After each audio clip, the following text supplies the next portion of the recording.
We've got with us right now Eric Trump, son of the president and executive vice president of the Trump Organization. Eric, both those members of Congress were talking about how the media does not seem to be very curious about any scandals involving Peter Strzok, nor about the You mean Bidens. the Fox News scandals? I mean, they're all in the camp of Stephanopoulos was the Clinton campaign. I mean, where do you think he lies? That's the problem. I mean, this is why America is so sick of most of mainstream media, right? I mean, look at the way that they ask questions. You had senators that were literally having to shout and scream to be heard over the commentator.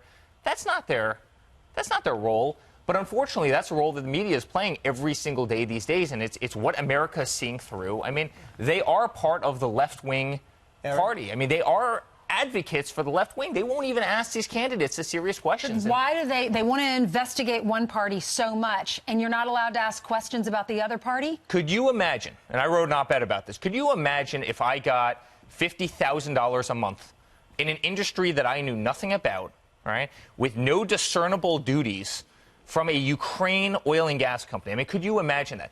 Could you imagine if I got kicked out of the Navy for doing cocaine? Could you imagine if I was caught with a crack pipe or many of the other scandals? Could you imagine if China gave me $1.5 billion, right, after I flew over to China on Air Force Two with my father, meaning assuming my father was vice president? Yeah. Could you imagine? I mean, I've lived a totally scandal-free life. I've lived an incredibly clean life, and they go after me, and they go after Don and Ivanka and Barron and Tiffany and our children.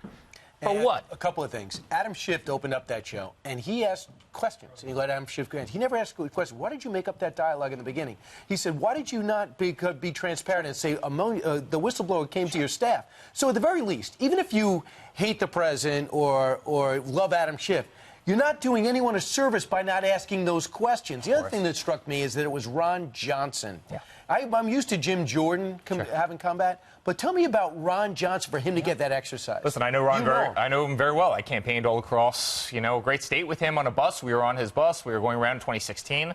And listen, he can be a tough guy. He can be a tough critic. And by the way he was defending my father on Chuck Todd, guys, it's very simple, right? I mean, you can just zoom out and boil this whole thing down.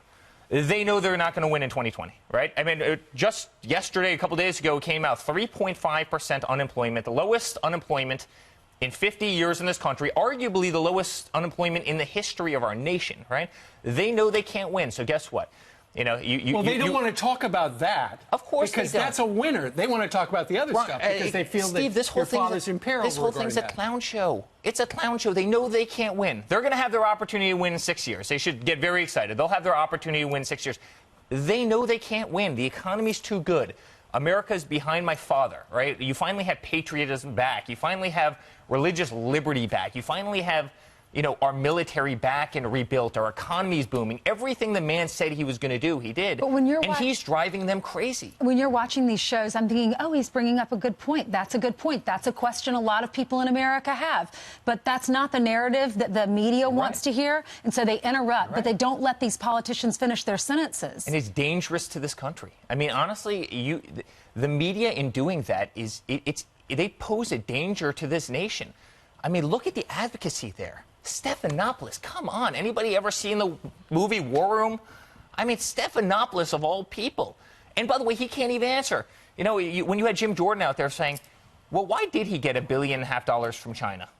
As a kid, by the way, that had a lot of problems, right? Why did he get $1.5 billion from China when the biggest hedge fund managers, the smartest guys in the world, with unbelievable track records every single year in and year out, they're beating the market? They can't pull 2 cents out of China. Why is Hunter Biden, with all the problems he had, getting $1.5 billion, and Stephanopoulos is sitting there stuttering? I mean, where is Hunter Biden? All good questions, and we're asking him here. All right, Eric, thank you very much. Appreciate it. Thank you, Eric.